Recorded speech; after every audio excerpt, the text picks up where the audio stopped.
Welcome back to One Winning Pod, where the Ravens fell short in a game where they almost scored a game-winning touchdown in the final drive, but were unable to pull off the last-minute heroics against the Browns in Cleveland.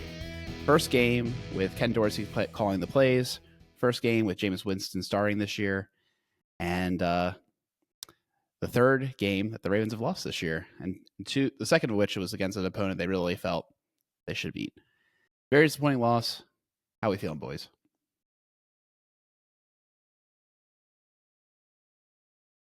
Disappointed, frustrated, a lot of things, man. And I don't know if it makes it better, but, we were sitting here talking last week of the Ravens all across the board had an overall better roster here. Obviously, the Browns still have some big pieces on defense, but they traded away Cooper. Watson was out for the year. Not that Watson was doing anything. He was holding them back. I think we are all aware of that with how they played with Flacco and now Winston. But a game that the Ravens should have won because of where they are as a franchise versus where Cleveland is. But we talked about it, that this was a perfect setup for a trap game, division game. The Browns were going to be turning over a new leaf at quarterback. We talked about how maybe that could spark some extra drive for them, and maybe just catch the Ravens, a little overconfident coming off 5-game win streak, including, a huge offensive output against the Buccaneers. We can try and explain it however we want. What it comes down to, though, is, it was a trap game. It was a trap game. The Ravens lost, and they're going to need to figure things out quick because you've got a tough Broncos defense coming in, and then 4 days later, a divisional game against your rival, the Bengals. So frustrating, I think, is the biggest word we can use here to describe that loss.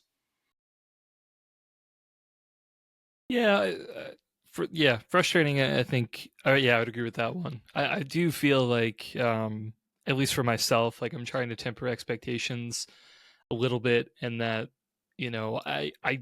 I'm not sure if it was. I'm not sure if it is as bad in the grand scheme of things. In like the course of the season, it is a divisional loss. Those do hurt from like a seeding perspective, but on the other hand, I don't know. I feel like we haven't really learned anything new about the team. Like everything that failed was kind of like, hey, like these are known problems. We're working on them. I do think I think the team definitely hurt a little bit, particularly with like defensive depth. If anything, maybe that kind of just highlights some of the things we talked about earlier in the season about just like roster construction and who we have and some of these position groups. But it does suck. But on the other hand, I don't know. I'd much rather have a toss up like loss against the Browns than to lose a much more competitive game. I do feel like that there were a couple of plays from winning the game. I mean, we'll talk about it later, but I think we need to work on our hands. I think across the board, offense, defense. I think if our guys have better hands, like the game's in the bag pretty easily. But what happens, and even Sunday, all that. So I don't know. Maybe I'm just like the optimist today, and that's okay. Like you guys feel free to give your takes and vent a little bit. Safe space. It's good. But yeah, I don't know. It's frustrating, but I feel like it's not the end of the world for me. Chris's parlay hit. Don't listen to him. No. No, I was really happy. It was my only parlay this season. So yeah. I'm gonna ride that high for a while. It was funny when you posted it. I was like, but that doesn't qualify for the boost because Henry's such a gimme, and I made it a little bit more tricky and didn't hit. But the good news is that you inspired me to put it in the first place, and the 2 other leagues hit, so I was still happy because I bet them all individually as well. But nevertheless, there you go. I was just so frustrated. And there was a couple times where I let out said frustration with a loud noise, yelling at the screen. And I hadn't done that in a while. I feel like looking at this team, I guess against the I don't know. This one felt like the worst of the whole season, in my opinion. Like, I didn't really care that we lost to the Chiefs. That was like disappointing, frustrating, etc. But like, not the end of the world. We're always good for one of those stinkers, and we did it to the Raiders. Then this one though, it's just like, man, I hate being, all these stinking stinkers. Like, this is just unacceptable. There were so many times I said unacceptable when watching the game. That was kind of my big takeaway. And I think to start off, like, we got to talk about the defense. This is like definitely such a pain point now. We went from 13th to 18th in DeVoe in one game. And then this whole Marcus Williams thing, complete surprise for all of us watching at home that he was benched and played 0 snaps. I put in there that it was hubris to do this, making him like they should at least have been inactive. And I thought in an environment where 2 DBs were known out at the start of the game, that was not the game to be changing even more things about your defense. And yeah, it's super frustrating to me that Ojabo and Isaac were both, I believe, healthy and active. At least Ojabo was. And they could have played snaps, particularly when you have 2 of your defensive linemen go down. I mean, you don't know that going in, but it's just like, man, like, this was just poorly executed. I don't know why he was active. I don't know if it was like, Eddie Jackson goes down, we'll put him in kind of thing. But good grief, guys. Like, I don't know. I was really upset about that. And I think it colors my whole look at the game. There's so much to unpack there with, and I'm sure we'll talk about it. We've already had some talks in the group chat, and I mean, look, I think the biggest thing here, number one, if Marcus Williams plays over Eddie Jackson, I don't know if we can even say that the game was won, right? Because Marcus Williams, I love the guy. I think he's been very good when he's been on the field his first 2 years here in Baltimore. Something's not clicking, whether it's the scheme, whether it's him. I don't know. And no one in the fan base knows. It's been a hot topic discussion this whole year, hasn't already. But it was very confusing without us understanding what's going on in the locker room and the meetings to have Eddie Jackson in over him. And I think it kind of showed during the game. 2 of those touchdowns were 100% on him. The one, Njoku, I mean, he blanketed him, but Njoku did what Njoku can do and got the touchdown there. He was the one who gave up the second touchdown to Cedric Tillman at the end there. Now, maybe that was the call for the defense, because the Browns really shouldn't have scored there, because then it gave the Ravens a chance to, be in the position to win the game. Whereas the smart thing to do for them was to probably run out the clock and try and kick a field goal at the end there and just walk it off. But and you can even argue that there was another touchdown, Cedric Tillman's first touchdown. Eddie Jackson was right there at the 3-yard line. Now, that's not the easiest play to make, but, he still missed a tackle. It also wasn't his coverage assignment, so you can't fully fault him there. And again, with the way Williams has played this year, I don't think he's played that bad, but maybe it's the same result still. Maybe the touchdowns are still scored just in a different manner, because let's be real, Eddie Jackson was not the only reason that the Ravens defense wasn't able to keep this Cleveland Browns offense in check. So it's something to look at. Obviously, we'll see if Marcus plays next week. We'll see if maybe they're trading him. I don't know. I don't with that contract, I don't know is going to be really interested in taking that on. But it's an interesting development, and the press conference today from Harbaugh certainly didn't clear anything up, to say the least, and actually made things maybe even a little more eyebrow raising in that regard. Yeah, I feel like it's hard to, it's definitely hard to like decouple some of these things. I think the obviously, like, defensive performance, not really, I think, like, even if you're supporting or if you're calling for his head, like, I think both sides right now gotta realize, like, look, the defense is not playing very well. I think there's a lot. I think there's still a lot to be desired in terms of the play calls in certain high leverage situations. I mean, I would I guess my counterpoint to you, Peter, that the touchdown that Jackson let up on to Tillman, I mean, Jackson could have been in better position, but I feel like it was just I guess it was like a weird call. Now in the end too, like the Browns left a ton of time on the clock, so like I guess it sort of makes sense. But it also is one of those head scratchers. It's like you think about Wink's defense a couple of years ago, and it's like, well, we had that last minute touchdown like Chicago. It was like that was basically what that play was. So it just didn't feel like a call that like McDonald would make for a defense last year. But yeah, in terms of Williams and his play and everything, like I really don't know. I mean, I guess from my perspective, like Williams and Jackson, like I've I don't know. I feel like they've been around the same to me. Like I have noticed that like Ardarius, like I want him to play more. I think that he's been playing well in the short snaps that we have seen from him. I think he's been very opportunistic. I think while he kind of has snake hands too, like fortunately hasn't been able to make a bunch of picks. He's been in position to make those picks. So I like the opportunity for him to get more snaps.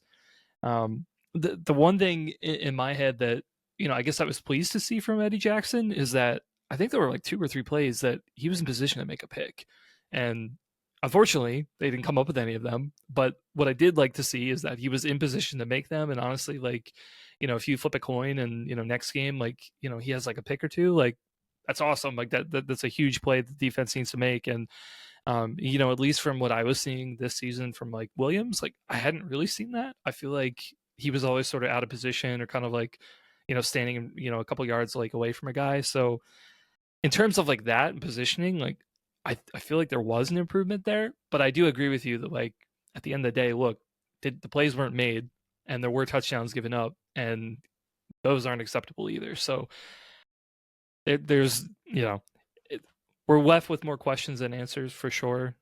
But I choose to kind of take a little bit of positives out of it, but definitely acknowledge, that it's not good right now, Chief. Yeah, I haven't been liking Eddie for a bit here and calling for Ardarius to take his snaps. I guess it's just frustrating. Particularly I felt like it was so annoying when he was like, and Njoku pushed off of me. I'm like, no, he didn't. Like that didn't happen at all. He just seemed grasping at straws. I don't know. It was a tough watch. And kind of going off your point, Chris, the play calling by Orr, I assume was Orr, right?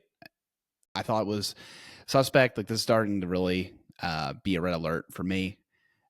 The whole like giving them padding on third down and their ability to like get more yards. Like I don't know. It feels like we're not playing tight enough in third and shorts. I know they don't want the big play, but like giving them another set of downs is worse in my head. And like we said, kind of we wanted them to score at that time, like particularly at the end of the game there. The pass to Tillman was like caught in the end zone, right? So just like the natural stride of him and everything kind of had to be a touchdown. They wouldn't have an opportunity to kneel or anything. But yeah, I don't know, man. This is getting, like I said in the chat, getting eerie, similar to 2012. I don't like this because Orr is a young coach. He has good ties to the team. I want to like give him a leash, but this season is very special. We clearly have a good team, and the defense is really the biggest question mark at this point. And I just don't. I think it's going to be a big moment for John to figure out what he wants to do going forward with this defense and how he wants to lead this team, because it seems like an inflection point. I think we're getting kind of close to that. We were the 9-2 Ravens when we fired Cam Cameron in 2012. We're 5-3 now, right? So it's kind of a comparable part of the season. So I don't know. It's just something that I've been thinking about. I don't love it, like I said, because I mean, I think I even mentioned on the show that I wouldn't be surprised if Orr was like the heir apparent to the head coaching job at one point. But this experiment has gone poorly so far, and it's concerning. You also have to wonder if he was just, promoted too soon. I mean, gosh, the guy, I don't have the numbers here. I don't know. And I know that we've seen younger and younger coordinators. But, I mean, 32 is still. I imagine there's very few, if there's been any, that young. And maybe that's not an issue, and maybe that's unfair to Orr, but you do wonder if Marcus was deactivated for, having a confrontation. That's just speculation. Nothing's been leaked as far as that. Although I think that Harbaugh's comment during the presser today, stating that, you don't air family business in public was a little bit of an eyebrow raiser. But yeah, it's been such a great story for this guy who, had a promising career ahead of him in the NFL to, have to retire after his third year season because of, what came up with his spine, how that could have been a catastrophic injury for him if he got hit in the wrong way. And then to get his foot in the door coaching in the league and come back to the Ravens and work his way all the way up here. And let's be clear. I mean, he's worked to this position. It wasn't just given to him. You know that he's done a lot of good work with the linebackers here through the years. Something's not clicking right now. And the Ravens, like you're saying, they got to figure out quickly. I don't know if firing, let's put it this way. I doubt that firing's the right course of action here because, number one, like we're saying, there's stuff that we like about him. There's stuff that we're like, in the future, if this guy continues to get his feet wet in this position, we think there'll be dividends. I think there's things that he can do that will really help this team. And also, do we have a Jim Caldwell on this coaching staff that can step in and be that coordinator that Caldwell was able to be? And I don't think that the answer, I see you shaking your head and I agree. I mean, I don't think that they do. The brain drain was real, man. We lost 3 defensive coordinators. Yeah. I mean, Pease is brought on as a consultant. So, I mean, in a hypothetical here, I'm not advocating for this and I'll explain why. We could, let Orr go or demote him and install Pease. But like I was mentioning in the chat earlier, do we even think Pease was a top 5 defensive coordinator for this team in the team's history? I mean, no. It's tough competition for sure. But I mean, Pease, he has his weaknesses as well. And his weaknesses are well known. So, it's tough. They're going to have to figure it out. They're going to have to figure out something. I think it's going to have to be with Orr as the coordinator, and maybe maybe it's going to need personnel changes. I don't know. I'm maybe I'm colored biased here because I loved the signing of Marcus Williams when we brought him in, and I thought it was a shame that he struggled with injuries so much his first 2 years here, and we never really got to see him put in a full season. And what we did see was good, but Ojabo, healthy and active. Marcus Williams on the sideline with his helmet off. It didn't work this past game, obviously, but with as poor as they're playing, you have to say poor because they're giving up the most big plays in the entire league. This defense has given up more plays of 20 yards or more than any team in the league. The exact opposite of what they had under McDonald. Something big needs to get fixed.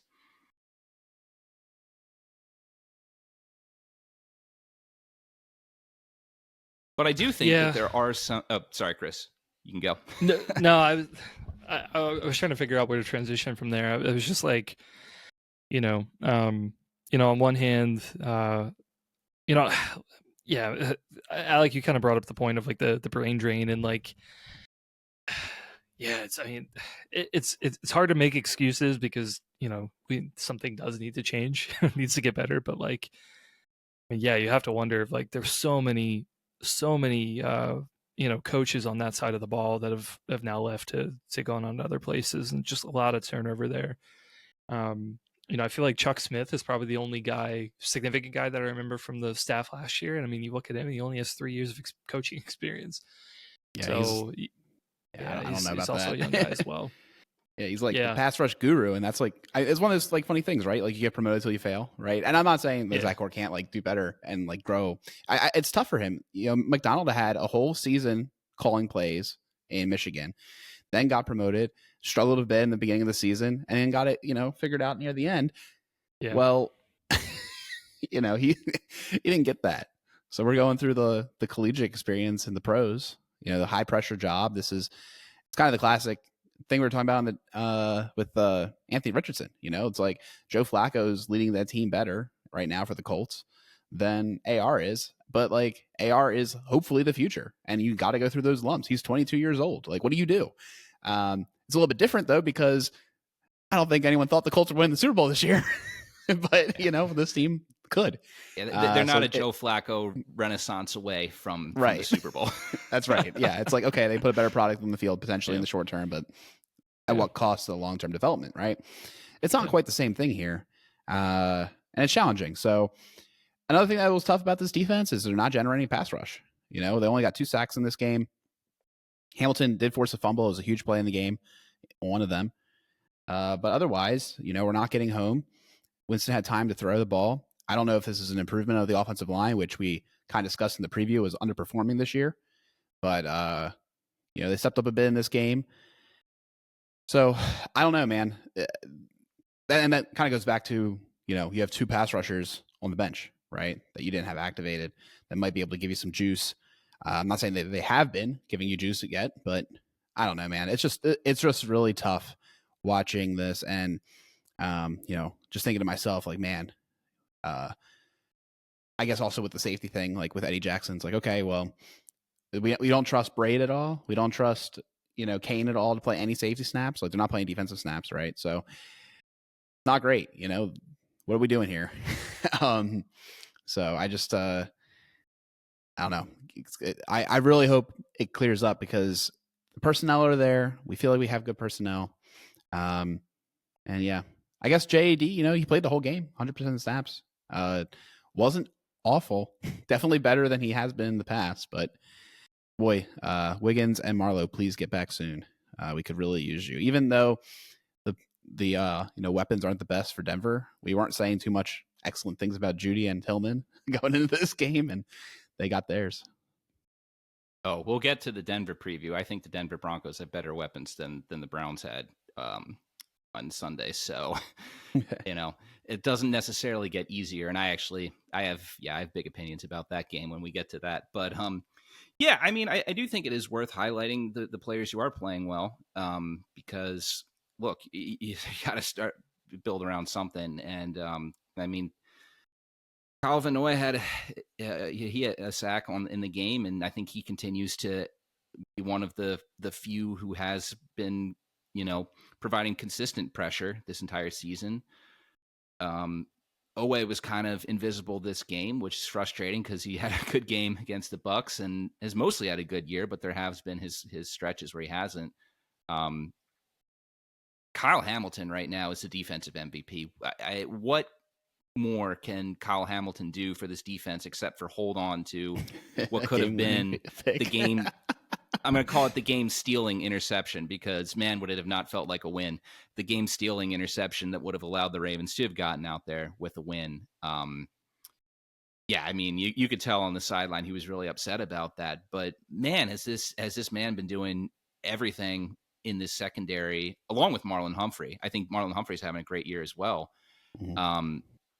Which also is what continues to make, the struggles they're having so confounding. But, yeah, I think if we look at what's going well with this defense right now, Kyle Hamilton is playing really well at the line of scrimmage and blitzing the quarterback like we highlighted here. I think Van Noy's doing well. I think that outside of that, it's just a lot of inconsistency. And, but there's guys we know who can make plays. Matabike's made plays this year. Owe, like I said, has made plays this year. Roquan has looked good when he's been allowed to be in the situations where he thrives rather than having to, chase down tight ends along the sideline, which is not really his game, So they have the tools. They have the players. This defense is not that much different personnel-wise from last year. So, I still believe they can figure it out. But, they have done it one game this year. I mean, that the Bills are 6-2. And they shut that offense down. Same defense for the most part that you had playing against Cleveland. No Marlon Humphrey, like we said, that was big. But, aside from that, well, I guess no Marcus Williams as well, right? Oh, well, and Wiggins. But yeah. Yeah. still, I get what you're I saying, don't know, though, Peter. I don't know, man. I don't know. Yeah. Do you want to talk about the offense? At this point, my analysis for the rest of this on the defense is Can we talk special teams? Because like DST is a thing in fantasy football. Can we go to special teams first? Sure, man. Let's go. All right. So Tucker missed a field goal, right? That's unfortunate. But man, the thing I really want to talk about, like, because I understand it's difficult to kick there or something, whatever, and he doesn't seem like he struck the ball well. Hopefully, he gets it all sorted. But these returners returning the ball and losing yardage and getting these penalties called, Harbaugh like addressed it. He thinks they don't know where they are on the field. Wow, that's bad. Like they're losing track if they're in the end zone or not, and they're just running. This doesn't seem like a thing that should be happening in the NFL. And because he basically said that they're not supposed to ever run the ball out. If the ball is caught in the end zone, they're supposed to kneel it. That is what he said in the press conference today. And they didn't do that. And they lost yardage and they lost field position and they lost time. Very fascinating. Yeah, like I don't know what to make of that. It's just like, again, like the special teams, like he's a special teams coach by trade. He even brought it up in the press conference, and he clearly is very frustrated about the special teams. So the question is it really just because everyone's like quote unquote young? Like what's going on, man? Like it's crazy to me because I didn't play ball, so like I'll admit it, but I feel like if you were a kick returner, you would not realize you weren't in the painted part of the field. Like it's blowing my mind that they wouldn't know where they are. It is a little weird. I mean, Chris Horton has definitely been there a while too, so I don't think it's that. And even with Harbaugh, like, obviously being like head coach and everything, like even if he is a special teams guy, like, I mean, we all know that like he's not like an X's and O's guy. Like, it's going to defer to his coordinators. So, yeah, that it's really weird. Like, and like, I mean, like, I guess you could point to like the rules being changed this year, but like, honestly, like, I mean, to a point, but yeah, some of these, particularly like the penalties and stuff like that, like fundamentals, right? You just gotta, block the guy well. Like, you gotta know where you are. Like, feels like it shouldn't be as difficult as it is, but and then other teams are also having like good success. Like, what was it, like the Lions this week? Like, had like a ridiculous amount of special teams like yards. Like, they're everyone's winning for the first time. So like, if other teams can do it, like why couldn't it be the Ravens? Yeah, it's very weird. Something like, I don't know. Like it almost makes me feel like the Joe D like loss or something like that. Like really like messed with a lot of people or something. Like, because it just feels like, things are going good. The training camp was all that and everything, and then like, news of that happening, and then I mean we saw like offensive line struggled like the first 2 weeks. Like, whether that was related or not, like, I don't know. At least to me, kind of seemed like, something was struggling then, and then things sort of clicked. But as far as these other position groups, like, it's anybody's guess. Yeah, it's overall been just what a year it's been for the special teams for the Ravens, and not in a good way. Between what you're just saying there, and the missed kicks from Tucker, and the 2 surrendered onside kick recoveries. Just a lot that's just not looking good for the special teams, and needs to be cleaned up, and I mean, Harbaugh clearly knows that. So, he's the coach. So it's tough too, because, you make that field goal and then you just kick another field goal and you go ahead and win. That's the tough part too, that it changes the whole final drive there, the complexion. I mean, they went for 2 either way, so it could have tied the ball game, could have on overtime. If they wanted, like to do 6 instead of the game-winning 7, I don't know what they would have done in that situation. But yeah, it's just it's rough. Like, I did not anticipate this going into the season being such a concern. I thought this would maybe a leverage point for the Ravens. New special teams changes, and it seems like it's been the opposite. So I definitely wanted to bring it up, and I hope it feels like an easy win for a marginal gain, an opportunity, right? So I hope that they're able to clean this up and, give themselves a few extra points in their win percentage, so to speak. Let's go to the offense. First time that they've played a good defense in a while. That's kind of one of the big discussion points. And they weren't just putting up points like crazy. They did not score 30 for the first time in a while. And I mean, they might have almost, if they had like 10 more seconds, they might have been able to do it, but weren't able to pull it together. The drops were absolutely backbreaking for the defense. We saw a very frustrated Lamar, or for the offense rather. We saw a very frustrated Lamar. And yeah, definitely not the best game for the offense either. 11 carries for Derrick Henry, 21 rushes to 38 passes. I mean, the Browns got the Ravens off their game. There's really no other way to say it. This team wants to run Henry. They want to have him be as big of a threat in this offense as Lamar is. And, you know, when Henry did get the ball, he did have a 39-yard rush. And then outside of that, you know, it was about 3.5 yards per carry for the game. But I think, you know, just continuing to wear down a defense, that's what you got to do. You know, I think that there was a lot of debate after the game in Kansas City when we hadn't seen this offense with Derrick Henry, and there was a lot of talk of why didn't Henry get more carries? And you had fans on both sides, you know, looking at it. And I think that we've seen since that when Derrick Henry gets the right amount of carries, this offense is balanced. You can still pass the ball really effectively, even if you're giving the ball to Big 22. So that was disappointing to see that the Ravens, you know, got off there. But I think, you know, we're talking about questionable play calling from the defensive side. Maybe it wasn't as glaring, but still some really questionable calls on offense as well. It took this offense quite a while to be able to convert a third down. And really, this game got off to a bad start at the beginning where I don't necessarily hate going for it in that situation on that first drive. Actually, I kind of think it was a good move, but incredibly questionable play call. The Wildcat snap to Henry, just run him up the gut. 9 blockers against 11. Why are we doing that? And I think really just the game just kind of toppled from there, from the opening drive. Yeah, it was a little weird. I mean, it's one of those, I feel like, I mean, you just gotta unveil the Henry pass at some point, like, to really make it worth it, right? Because otherwise you're taking away the threat of Lamar.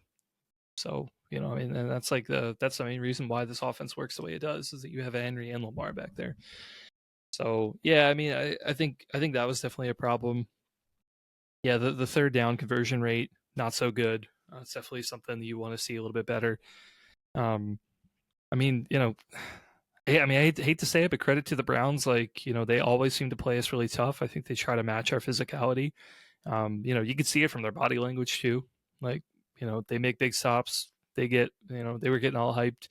You know, they were doing a lot of that, I think. And, you know, treating the game like as if it were their Super Bowl. And, you know, I don't mean that much shade from that, but, you know, so I think there's something to that when the Ravens pride themselves on being like a physical team and everything. Like, if you can match that, like, it definitely hurts. As far as Henry's, like, you know, carries and stuff like that, like, it is a little low, but you know, honestly, like, I was kind of expecting them on the last drive to have a heavy dose of Henry, and I feel like they were able to get a few passes on that drive that they drove pretty quickly. And if you guys recall that pass to Zay where he had, like, you know, 25 yards or something, they were down at the 1, and then at that point, you know, you don't have any room left for Henry except to get the touchdown. So I feel like I'm not sure what to make of that. Like, maybe it would have been better if you had a little bit more usage from him earlier, if we would have converted some of those third downs. But, you know, I guess from my perspective, like, he had a little bit of usage. He was really effective in that role. And I just felt like, you know, maybe we just kind of ran out of time. And maybe that was more of a reflection of, like, the offense just stalling in key drives early. So it didn't feel like a AFC Championship game, at least to me. where it was like woefully imbalanced. But that being said, we want to see more of that from him. We want to see, we definitely want to see the drops on the receivers as well dive down. I mean, you look, Zay was 7 for 12, Bateman 1 for 5. I think there were a lot of huge plays there that we really just couldn't make, and we've been making them in other games.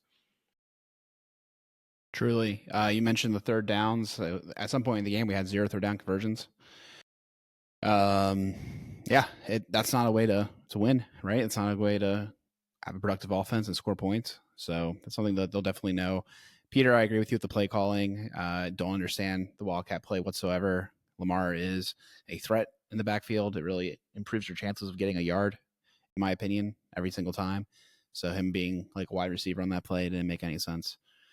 The Kohler thing I wasn't too upset about. It's a play that they've used before. Kohler just got overly excited with his cadence.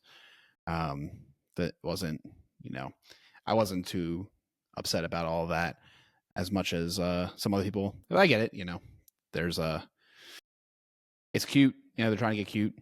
But yeah, I think the biggest thing that was frustrating, like you said, Chris, like they never had a good rhythm in this game. Third downs were a huge problem. And a lot of the reason for the problem on third down was just drops. It wasn't that the plays were bad. It was just the execution, the last bit failed. And we just can't have that. I saw the montage, everybody contributed to the dropsies. And yeah, I mean, the biggest backbreaker obviously was the huge play to Bateman, wide open. It seemed like he slipped a little bit, and also the sun was in his eyes. That's tough. That happens, but he also dropped a couple other balls, which I don't think were, the sun problem. So just supreme pain on that. Well, and I mean, going back to Tucker, I mean, he had that drop on that third down play right before the field goal. And granted, he probably wouldn't have been able to pick up the first down, but you at least get 5 extra yards, make that a 45-yarder rather than a 50-yarder, Yeah. I'm not saying Tucker definitely makes that, but, he made a 49-yarder earlier. So, that could have changed the whole chemistry of the game as well. So, yeah, I mean, it's in some ways it's the same as problem with the defense, just, inconsistency across the board. It just seemed like this team just didn't quite have the same level of focus that we'd been seeing the previous couple of weeks. But, I think some positives that come out of it, though, are we're continuing to see that the only way Lamar Jackson can be stopped is by his own offense, by drops. It's he continued to fight and make plays in this game. There were a couple times he missed receivers. There was one in particular in the second half, late in the second half. I mean, he had Likely, and there was no defenders around Likely. Likely could have run 80 yards into the end zone for a touchdown. But, I mean, to Lamar's defense, he was dancing around back there because, Folele had gotten beaten. And, that's tough to see that. Yeah, in that offensive case. line struggled in this game. It did. Yeah, it did. So, I think that we do have to give credit to Lamar on the offense that while they had a slow start, at the end of the game, they're in position to come back and win. I mean, it was a phenomenal, drill there to get down there with when they have 59 seconds on the clock when they got the ball back, and you had 2 legitimate shots at the end zone. Now they didn't work, but the offense did what they had to do. So really, the more we look at this season, the more what we're seeing, I mean, it feels uncomfortable, but for the Ravens to get where they want to go, we might just have to accept that we're just going to have to see the offense carry this team. And to an extent, that's what happened in 2012. I think that the defense was better than it is now. But that unit certainly was not among the better units that we've seen a John Harbaugh Ravens team have. In fact, one of the worst ones. There were much worse, obviously, 2015, of course, and 2021. But that was a very average defensive unit. So, we're going to need to see this offense carry the team until further notice. Yeah. That was the one positive takeaway though, on that last drive. Like, I do feel like this team, the offense in particular, like they're able to execute a lot better in these 2-minute situations. I feel like, in years past, we just really didn't have the passing game that we wanted to be able to throw the ball down the field as we need to. It felt like, basically we were able to get to the red zone within like a few plays, when we were able to catch the ball. So I think, that shows receivers are good. I think Lamar's able to, execute at that level and everything. And, you just put a couple more plays in there. Like, I feel like you could still win this game. It wasn't one of those where we kind of stall out midfield and then, end up having to do, some crazy, reverse shenanigans or whatever to try and make a play down the field. Like, this is legitimate. The offense can actually do it. So I do feel good about that. Just, yeah, you gotta be like the games we've had in the past couple of weeks where you can string together these long drives, you don't stall out. And if you're able to do that, then you're going to see the results that you want. Worth noting that in this game, Likely and Andrews played on 50% of snaps together. Both of their largest snap counts of the year, something we've been wanting to see, correlated with a not great offensive performance. Not calling that's the reason, just pointing it out, just saying that happened. So hopefully we can continue to see Likely and Andrews on the field more together, and they also put up a ton of points. But I did appreciate at least the development in that direction. Yeah, I mean, I really love to see that we're continuing to see both these tight ends on the field at the same time, eating, getting the ball. That's what we wanted to see last year. And beginning of the year it was mainly Likely, and now Andrews has come on, but Likely still has a spot in this offense, and he's still getting targets and getting opportunities to make plays. So that's great to see. That's great to see, and I think, yeah, like you're saying, that's gonna present big dividends for the offense going forward. Anything more on this game before we want to look ahead to washing the bad taste out of our mouth? Yeah, I was gonna say, close the chapter, man. I'm ready to bring on the Broncos. I'm ready for some tailgating. Yeah, let's move on. Okay. Move on. Well, before we talk about the 5-3 Broncos coming to M&T Bank Stadium, we did want to point out that this will probably be the last episode you'll hear before Election Day. Early voting has begun in Maryland if you're here, and continues through Halloween. It's from like 7 in the morning to 8 p.m. You can go to any of the early voting spots in your county if you do decide to early vote. And we encourage you to, go out and vote, do your civic duty if you're, able to do so. And also, if you're not registered to vote, fear not, on Election Day, which is the 5th Tuesday, you can register the same day. So it took me 17 minutes to vote today. I recommend you do it. It's a great little, time. So go vote. Did you get your sticker as well? Damn right. I got the sticker, and I didn't put it on. I'm going to put it on my child and take another picture, because I took a picture of her when we went to vote for the primary with the sticker on, and I want to have a documentation of the difference on Election Day. So on the 5th, I will take a picture of her with the sticker on. It's fairly snazzy. It's like actually a Baltimore County sticker for me, at least. Yeah. Yeah, I was gonna say, I feel like there's a few state level ones, and then maybe like counties can have like their own style as well. Yeah. Gotta get your sticker. Yeah. Very important. Yeah, I like the design I got on mine for the mail-in ballot. Didn't really look county specific to me, but maybe it was. I'll look at it closer. I just noticed last night. I was like, huh, that's different than what I usually see. I might be wrong on that one, but I do know that there is more than one design. I know that. Go vote more. I know that for sure. Man, whatever they can do, to make it more, more memorable and encouraging for people to vote, man. I mean, it's crazy, the numbers that people who actually, really track this stuff, you just hear numbers of how low voter turnout is relative to how many people are eligible to vote. And it's crazy, but yeah, my sentiments are with Alec. Everyone, get out and vote. It's a good thing, and be the change you want to be. Yeah, and there's a bazillion little things. If you need any information, one thing I always like to reference is League of Women Voters.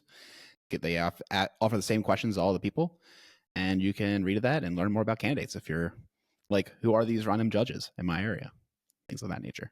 So go vote. It's great. So, and in case you're curious, no, you cannot vote on who should be the Ravens defensive coordinator. That's not on the ballot this year. I actually did write in Torrey Smith once. I kid you not. I actually wrote him in as a judge back in the 2012 election because I saw all the judges. I didn't know who they were. So I actually nominated a bunch of Ravens, including Torrey Smith. that was when I was a less informed voter, right? Oh man. Well, he didn't win the judgeship, but he did win the Super Bowl. So that's right. Anyhow, let's talk about the Broncos. Also 5-3, 10th in DVOA, 24th offense, 5th defense. That's the big one. Their defense is pretty darn good. The Ravens are favored 9 points. The 44.5 over under. Rookie quarterback Bo Nix leading the charge. And then, like we said, a strong defense. So I don't know where you guys want to start with this team, but definitely not going to be a rollover. I remember the last time we played Denver, it was a kind of a close game. Lamar got hurt. Hopefully that doesn't happen again. So, yeah.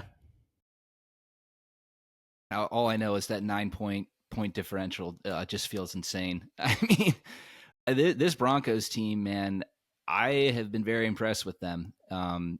They, especially considering the 2 years they've been coming off of. I mean, they've gone from being an absolute joke to being a fairly competent team. And, this defense has had talent, but just hasn't been able to put it together. I mean, we're just barely a year removed from the Dolphins put up, was it 70 points they put up against the Broncos last year?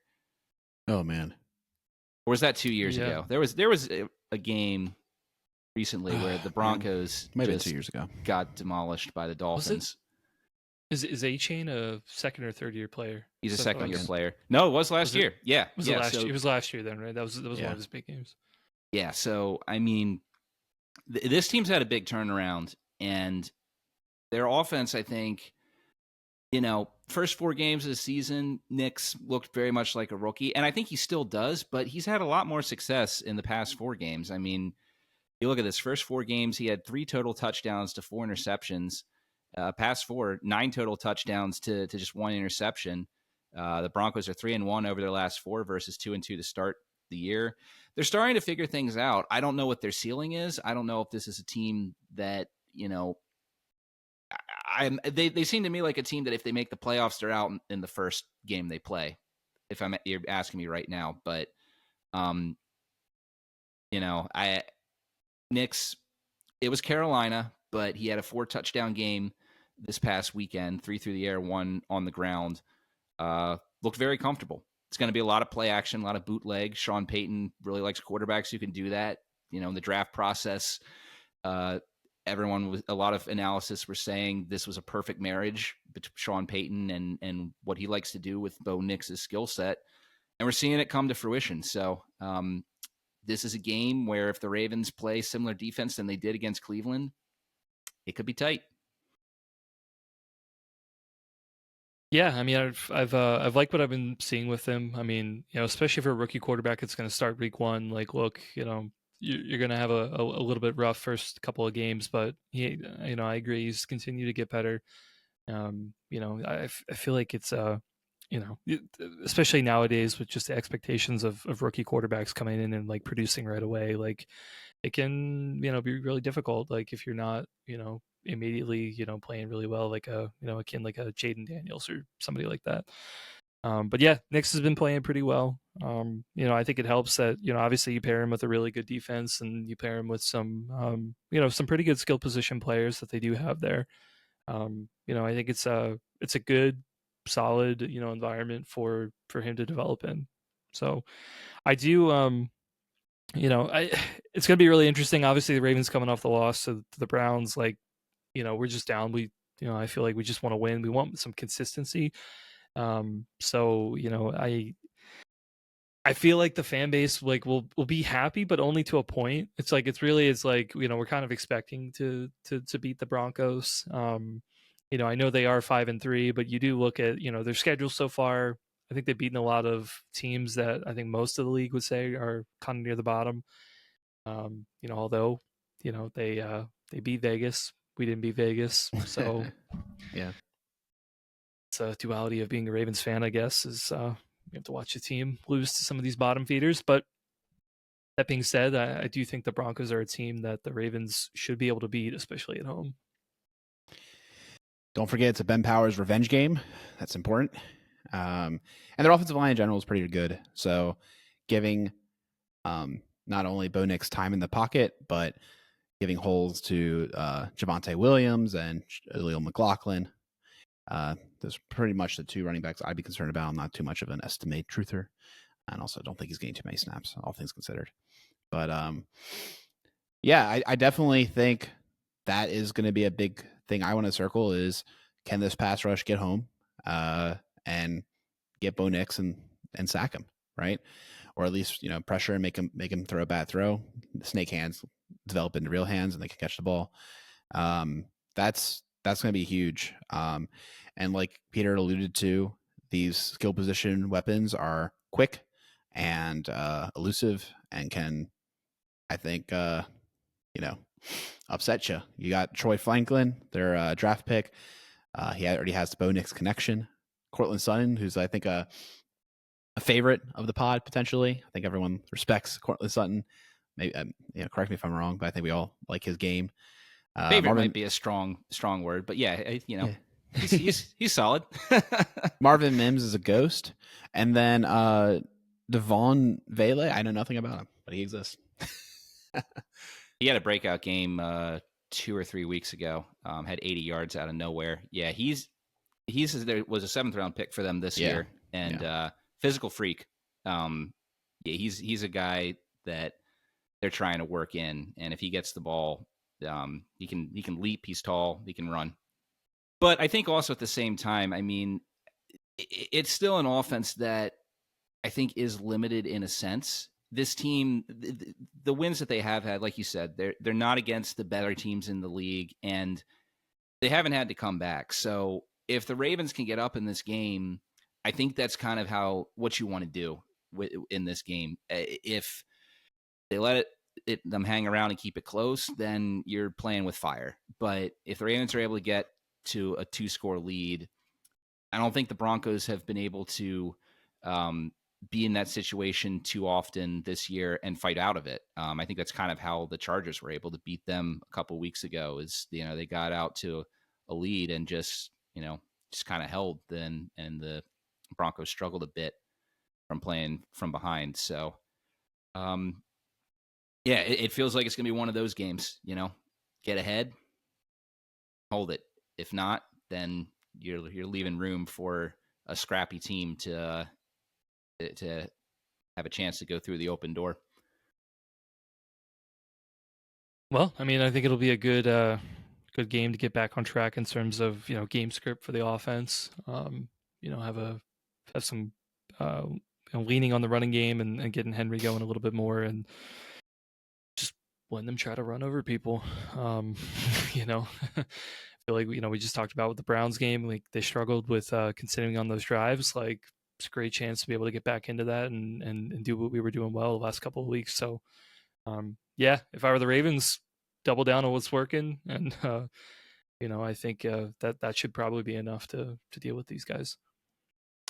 And I think that is the way you beat this defense too. I mean, their secondary is really good. Aqib Talib has had a great year, as is expected. He's a star in this league. Excuse me, did I say Aqib Talib? I think I meant... You did say Aqib Talib, but I was like, wait a minute, he is the son or something? No. But it is a junior, I believe, Patrick Surtain. Patrick Surtain the second. Wrong son.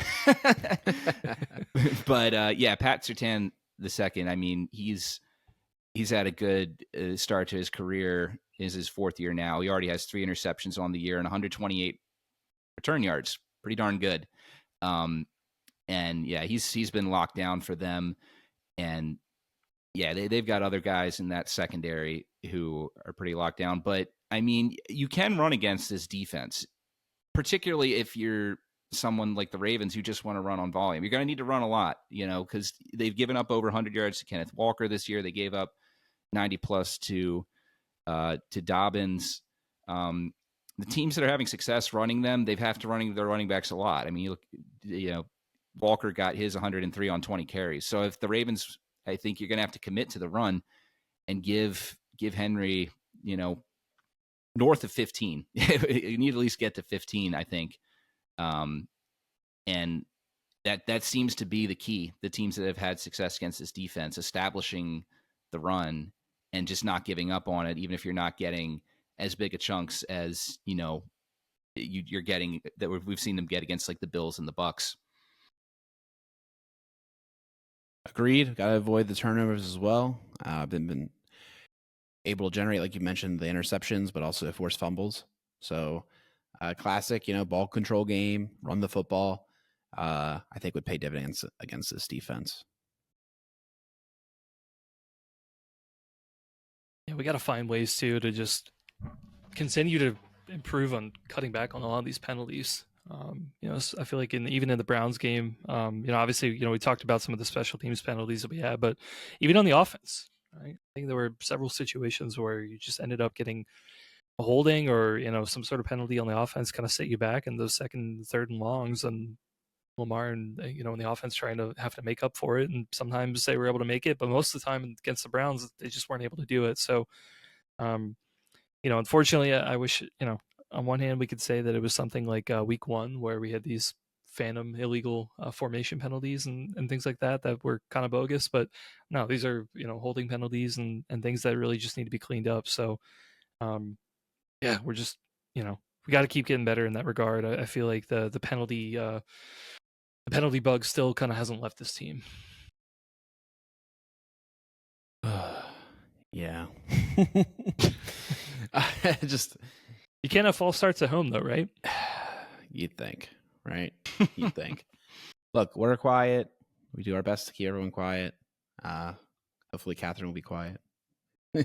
So we'll see. The weather's looking positive. I think I'm going to bring her. So they have to win, right? If it's anything like the Orioles games, they have to win. I hope so, man. Yeah. It should be good. What is what is the weather looking like? Is it going to be a cold one like today? It's like low 60s. So that's some great football weather. Yeah, it's good football weather. It's nice. Love fall weather. So figured I'd bundle her up, and I already know where all the low sensory rooms are and things of that nature if need be. So might just be watching the game on TV in a stadium if push comes to shove. But I have concepts of a plan, as they say. There you go. Najee Harris has 79 rushing yards already. Dude. And it's hardly the second quarter. Dude. How is Najee finally broken out? It's not even about Najee, dude. It's Tyrone Tracy that's just... I keep seeing him on prime time. I just keep tilting that he was picked right after Ali, and he's so much better of a running back from what I can tell. Yeah. The pain. Anyways. All right. Well, we want to do bold predictions, score predictions. I suppose we have to. Have to? Is that in the contract? I don't know. There was I no don't think screens. I forced it. I invented this section. I didn't think I made it mandatory, but. Oh man! So no screen touchdown, no 3 touchdowns for Andrews, and no 2 sacks for Owe. So killed it last week, guys. Goose eggs were all. Chris, you just should have put your parlay in there. Yeah, right. No, that was a last minute decision. Of I don't know. I feel like I was just on my phone, just trying to wait out and until Katie get back to help me out with with Ben, and I was just like, you know what, I'm gonna put in a couple bucks and see what happens. Nice. Make it a little fun, because that's all I have to look forward to right now. Oh God, so dark. Dude, No, it was fine. It's just, I don't know. It's just one of those weekends, man. We're just like tired from everything. Just like overstimulated. Just like, I don't know. Just want to lay on the couch and watch some football. Yeah. I got the cold weather starting to creep in now too. It's that time of year. I know. No, dude, I'm doubling up on the vitamin D. Like, yeah, no, it's a real thing. All right, I'll start. 100-yard game for Bateman. Bounce back after the terrible game, the 1 for 5. I think they'll need to go to him, because I don't know if Surtain follows or not, if he'll be on him or not. If so, then I might be in trouble. But I have a hunch that, they'll want to pair him up with Flowers. That'd be understandable. So 100 yards for Bateman. And then sounds the right box. And then for the score predictions, I'm gonna say they get back to their scoring ways, but they're not gonna hit 30. They're gonna hit 28, and they'll allow 17. So they'll cover, and that will be just barely the over. So 28-17.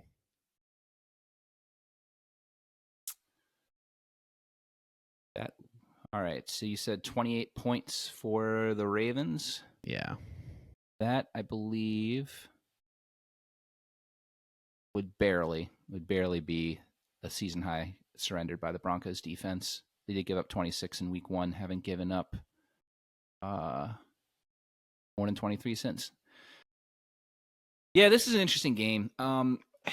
I at first thought was gonna lean towards the Ravens losing this game, but the more I'm looked at it, the more I think that the Ravens do have a pretty good avenue to have success on this defense through the ground, through running Derrick Henry, through running Lamar. So I think this is going to be a big Derrick Henry game. I think they're going to get him a lot of carries. A bold prediction, and I think this is bold, even though Henry's performed better than this. Still giving some, I think the Ravens can have success, but, I think it's going to be tough. I think the Broncos are going to make them earn Derrick Henry's 140 on the ground and 2 touchdowns. That's going to be my bold prediction. And I think it's going to be a close game. I'm going to say Ravens win 24-21. And, I could see this game being ugly on both sides. All right. Yeah, I mean, I do like. I think the thing for me, I'll go defense for my bold prediction. Try to add some optimism before we end the pod. But yeah, I mean, Bo Nix is still a rookie quarterback. I like the matchup at home. I feel like the team realizes they were really close and let too many picks fall off their hands. And I'm going to say the defense gets 2 turnovers. I'm not going to specify if they're both picks or not, because I feel like a forced fumble could be in there. But I'm going to say they get 2 turnovers off of Bo. And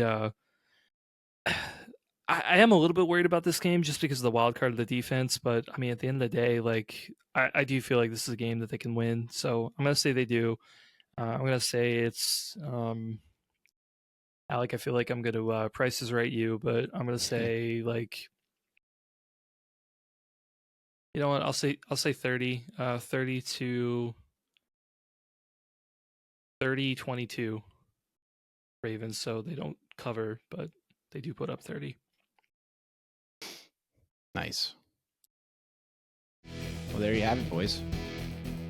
Ravens are going to win, clearly. So we've never predicted all of us the Ravens are going to win, and they lose. Didn't we last week? No, we didn't. We do that all the time. So we'll see if our predictions are right. Feel free to comment what your predictions are, either on Twitter @OnePod, Threads @OnePod, or on the YouTube channel. Give it a like if you're watching there. We appreciate you. And subscribe if you're so inclined. We'll be back next week talking about the Ravens, hopefully after a victory, hopefully with more upbeat vibes. But between now and then, go Ravens.